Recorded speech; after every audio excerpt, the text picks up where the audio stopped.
Sahroni anggota DPR RI terjerat pelanggaran berat. Kepala Polri pun juga diduga terlibat dalam penyalahgunaan wewenang. Sungguh di luar nalar akal sehat. Publik dikejutkan dengan temuan sepucuk senjata api laras panjang jenis senapan serbu di rumah pribadi anggota DPR RI Ahmad Sahroni saat kediamannya dijarah massa. Fakta ini bukan sekadar aib personal, tetapi telah menyeret nama Sahroni ke jurang pelanggaran hukum paling berat. Kepemilikan senjata api yang secara tegas dilarang oleh Undang-Undang Darurat Nomor 12 Tahun ke-1951.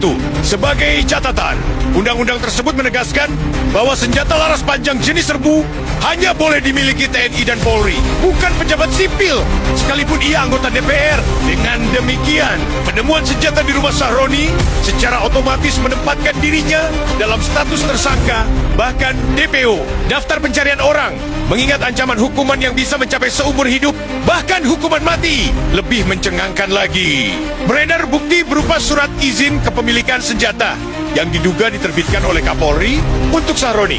Fakta ini membuka ruang bagi dugaan serius adanya penyalahgunaan wewenang di tubuh kepolisian, sebab Polri tidak berhak memberi izin sipil, apalagi anggota DPR, untuk memiliki senjata laras panjang jenis serbu. Jika benar, ini bukan sekedar pelanggaran prosedural, melainkan skandal besar yang mencederai hukum, mencoreng Polri, dan mengkhianati rakyat. Pertanyaan besar kini menggema di tengah masyarakat. Mengapa Kapolri bisa memberikan izin yang jelas-jelas melanggar undang-undang? Apakah ada praktik istimewa bagi pejabat tertentu hingga hukum bisa dilipat-lipat seenaknya? Siapa yang akan bertanggung jawab atas pengkhianatan terhadap aturan negara ini? Kepemilikan senjata api ilegal oleh seorang pejabat publik bukan hanya soal kriminalitas, tetapi juga ancaman serius bagi demokrasi dan keamanan rakyat. Seorang anggota DPR yang seharusnya menjadi teladan malah memegang senjata terlarang, sementara aparat penegak hukum justru terlibat dalam melanggengkan pelanggaran itu. Publik berhak menuntut jawaban dan tindakan tegas.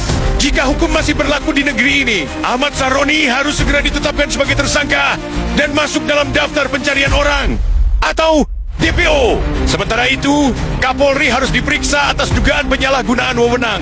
Hukum tidak boleh tumpul ke atas dan tajam ke bawah. Jika kasus ini dibiarkan, maka pesan yang disampaikan kepada rakyat hanyalah satu. Di negeri ini, senjata dan kekuasaan bisa dibeli, sementara keadilan hanyalah jadi ilusi.